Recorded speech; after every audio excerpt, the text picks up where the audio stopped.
Previously, the group made their way to Kareska to fill her in on everything they'd discovered. She created a magical door for Adria so that she could join them for story time. Once they told her everything they'd learned from their encounter with Bristlebelt, Kareska left to go spread the word to the other gods. Isaac and Nova went to the library to do some research now that they had a few more names to look into. A surprisingly large Venator gave them a lift.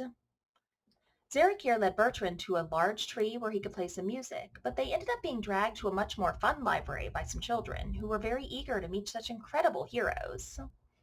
Adria and Ren headed that way as well, where it was discovered that there were some less kid-friendly versions of the group's stories available behind some curtains. Meanwhile, Kess reached out to their dwarven great-grandmother in Axhill to see if she'd heard of Bristlebelt before. The name didn't ring any bells. At the Boring Library, Isaac and Nova researched the names the group had previously found. The two of them found a number of tomes that referenced Latia since they were one of the three gods who created the world. They were often depicted as being related to nature. Isaac also managed to find the name of the god of harmony, Didite. Didite was worshipped much less than Latia, and the writings about them were very vague. Their role was essentially to hold that balance between their siblings, and they were the first of the three gods to fall, which in turn is what caused the other two to fall as well because they lost the balance. The two of them were also able to find information about the two names that the group had seen repeatedly in the dedications of Bristlebelt's books. One was an elven archdruid who resided in the Forest of the Mists. Her druid circle was known to be very combative when people entered their domain. The other was an ancient gnome who was widely believed to have some type of warlock pact, considering her vast age but lack of noticeable aging. She was last seen in the Desolation of the Gods, and she was wanted by several empires across the world for numerous reasons.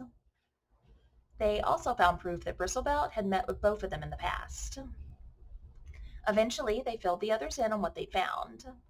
Kess, who'd grown up near the Desolation of the Gods, remembered some stories that one of their halfling grandmothers on their father's side had told them about an old gnome that were meant as warnings for children not to wander too far from home. Kess volunteered to reach out to the grandmother who told them those stories via sending, but it quickly became apparent that a face-to-face conversation was going to be needed, much to their chagrin. The group decided to have Adria plane shift them back to Rialtos Grove to rest for the night, and then they would travel by tree to somewhere near Kess's village the next day. Venator stayed behind in Limbo to wait for Kareska so that he could deliver a message from her once she returned. The group spent the night in Rialtos Grove, and the next morning Adria connected with Kess mentally so they could share an image of a large tree near the outskirts of Balea with her. She was then able to use that tree for her spell to get the group there instantly.